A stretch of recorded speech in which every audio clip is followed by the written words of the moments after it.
Good morning and welcome to Our Issues Milwaukee. I'm your host, Andrea Williams. This morning, we'll take a look at a local nonprofit organization that provides residential care to teenage girls, and we'll also find out more about an organization that's mission is to help remove barriers for young men and women who may have a court record. My first guest is Shanyeill McCloud. She's the founder of Clean Slate Milwaukee. How are you, Shanyeill? I'm excellent. I'm excellent. How are you? I'm doing very well, and I thank you for your time today. Now, when someone has a court record, that can make it very difficult to find a job, a place to live, or even get a professional license. So, if you would tell us more about Clean Slate Milwaukee and what it is you do to help people on a daily basis. So, Clean Slate Milwaukee is a nonprofit, reentry nonprofit organization that helps, like you just said, men and women remove the barriers to employment, housing, education, and all the other restrictions that comes along with having a conviction. We promote criminal record expungement as an effort to increase the opportunities to self-sufficiency. All too often, we all know people that have records that may be qualified for the position, but cannot get into the company because of an old record, sometimes from decades. Wow. And expungement, just for those people who may not know, is the process of having your criminal record removed or sealed.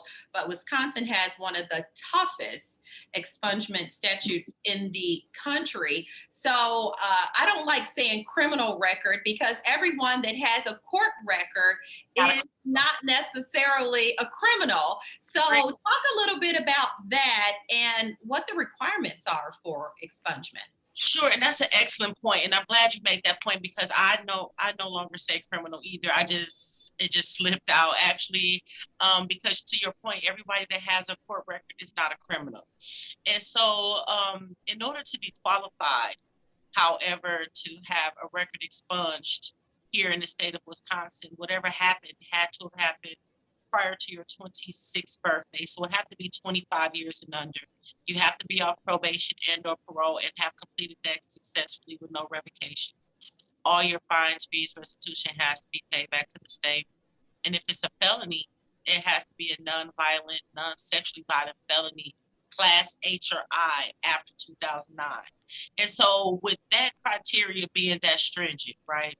Um, it to your point is very difficult, in the comparison to our neighboring states to get to find people that are eligible.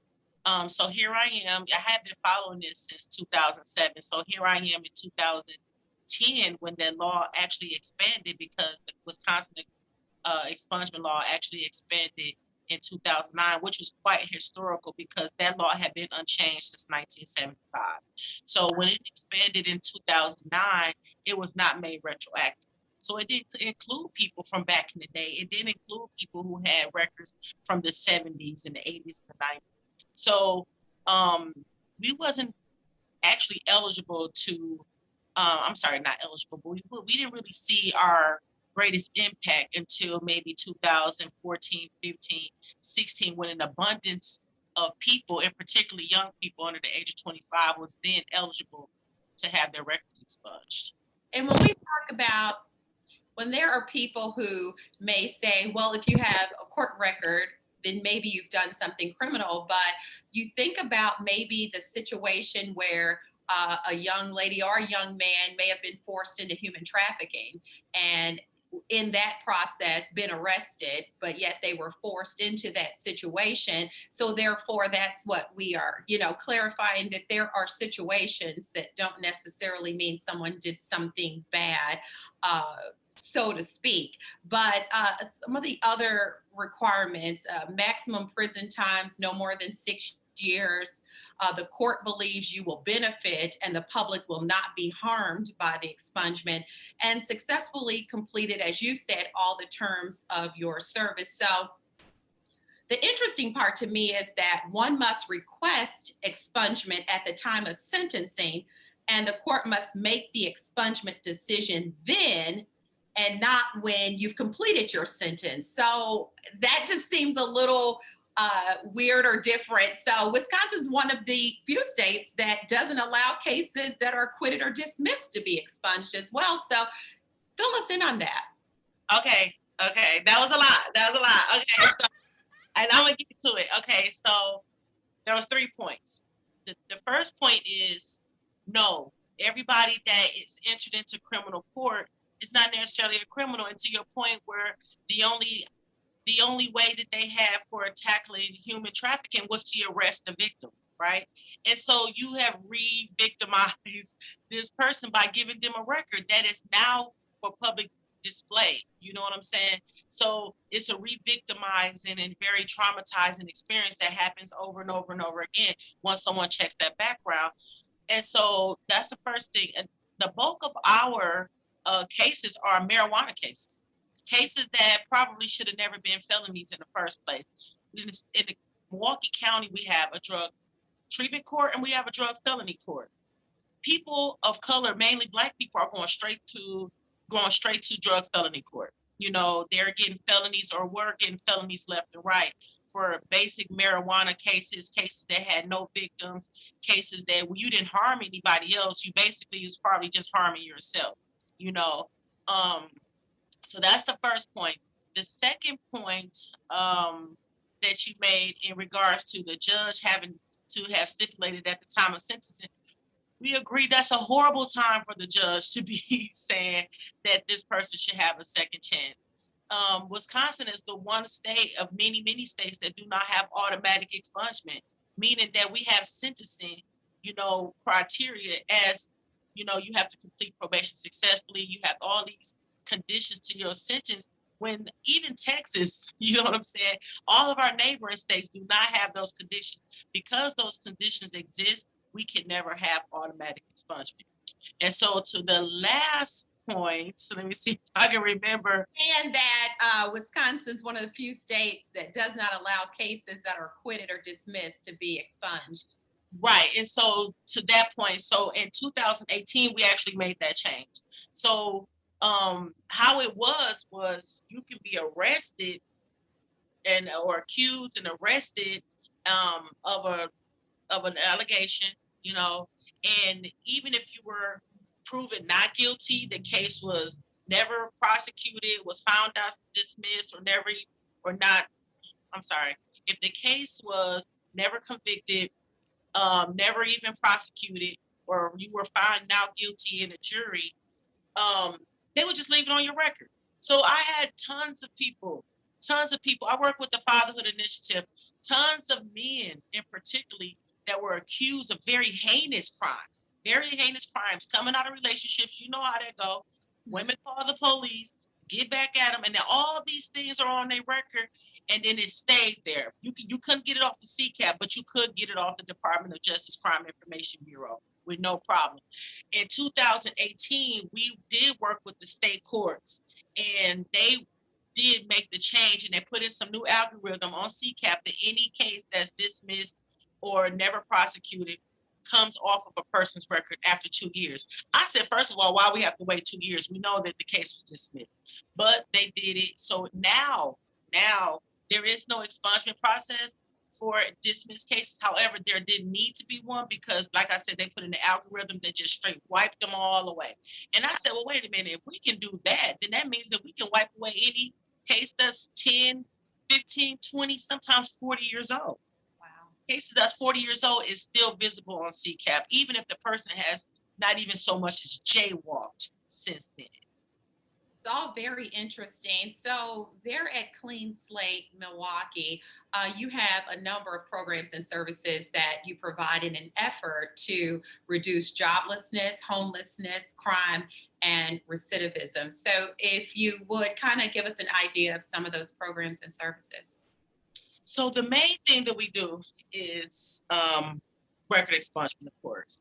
And so I still kind of stay in that lane. We do second chances. So we second chance not housing so much, but we work with second chance housing providers. Second chance employers, we're connected to every job center, every staff agency in Southwestern,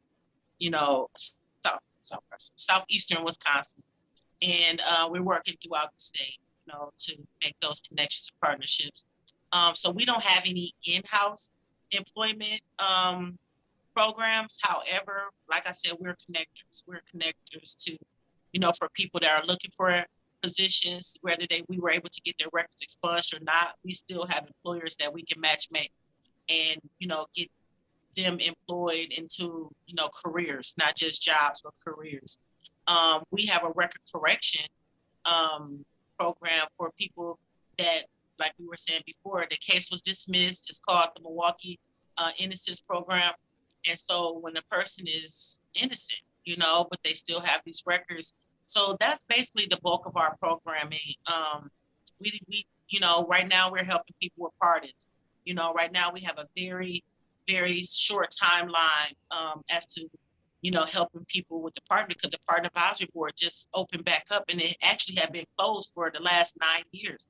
Our previous administration closed the Pardon Advisory Board and the Parole Board. We're not gonna go there.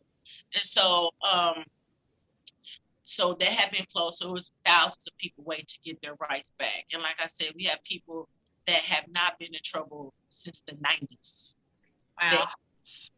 And they just want their rights back. They don't want to continue to live as a felon. You have people that have done things that they probably shouldn't have as a teenager, right? And so now they're 45, 46 years old, still having to live this out, and they finally get this small window of a chance and opportunity to get their rights back, and they're taking it. And that's what we're doing. That's what we do on an everyday process, everyday, in the everyday. That's what we do on a daily basis. On a daily basis, that's what we do. It's helping. No, you're absolutely fine. And before we run out of time, I wanted to mention there's new bipartisan legislation that's been unveiled there's Republican Senator Alberta Darling, then you have a Democratic representative and others. And the proposed bill would still limit expungement eligibility to individuals who have been convicted of nonviolent and low-level crimes. However, it would change the requirement that an expungement decision be made by a judge at the time of sentencing. And as someone who's worked hard for many years to help reform these expungement laws, I'm wondering your thoughts on that, especially when you look at the bill that would also expand eligibility to those age 25 and older rather than limit it to those who are below the age of 25. Do you think does this work in making things better, or is it still kind of across the board, not really making a big difference? Oh, Evan Goyke and I have been working on this legislation since 2020 together. Wow. And we have not let up for 1 second. Okay, so yes. Okay, so first, to answer your question, let me just explain what this legislation will do. This legislation, first things first, we need to make it retroactive. Like I mentioned before, when this law was expanded in 2009, it did include people from back in the day, so we all have aunts and uncles that have had records for decades. So not only would it open it up for them, it also is removing the age limit. We're the only state that has an age limit. That's crazy. There shouldn't be an age limit, because you have people that may have pushed up at 27, and I'm not condoning, it's not a condonance of bad behavior, but what it does is it allows more people the opportunity. We was not able to expand the classes, so we're still at H&I. So it does 3 things. It removes the age limit, it makes it retroactive, and it removes at the time of sentencing. So the judge no longer is able to say yes or no. The court is no longer able to say yes or no if a person has this opportunity to get their records expunged. If they completed probation successfully, and if they have managed to stay out of trouble for X amount of years, excuse me, then they too should have an opportunity at a second chance, just like everybody else. It's equal laws, it's equal protection, it's equal opportunity. Why not? And I mean, we wasn't able to get all of the classes that we wanted. So I hear when people are saying that it doesn't go far enough, but it's also the people that wasn't with us when we were fighting this out tooth and nail. You know what I'm saying? All these years. So, the Badger State Institute and as well as the Wisconsin Public Policy Forum already projected that on the upward of 86,000 people will be eligible to have their records expunged. And keep in mind, this report was done in 2018. So you have to know there's been thousands of people. So we're probably looking, so we're on the upwards of 100,000 people that will have the ability to have their records expunged once this is passed. So once it's passed, we can work on more things. Once it passed and the state can see an additional revenue, because I just received a report that I can actually send you, Andrea, that the state just seen a financial incentive to get this done. In 2018, that there was $50 million owed in restitution. Just to give you an example. $50 million owed in restitution. They were only able to $59 million. They were only able to collect $9 million. So that means it's $50 million of restitution on the table. They know if they pass this bill into law, that they will be able to collect on that restitution. They see a $50 million incentive for doing that, and that's only for 2018. So, this is why I believe that this is going to pass. We were only one vote down last session. I believe it's going all the way this time.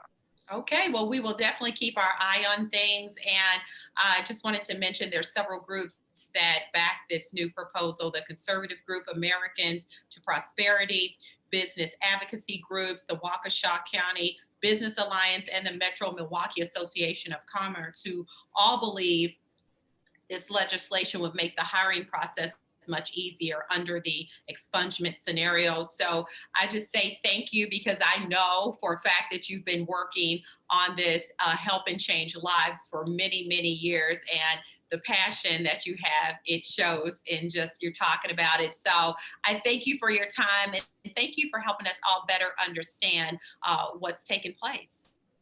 You are very welcome, and thank you very much for the invite and the opportunity. I really appreciate it. Thank you very much.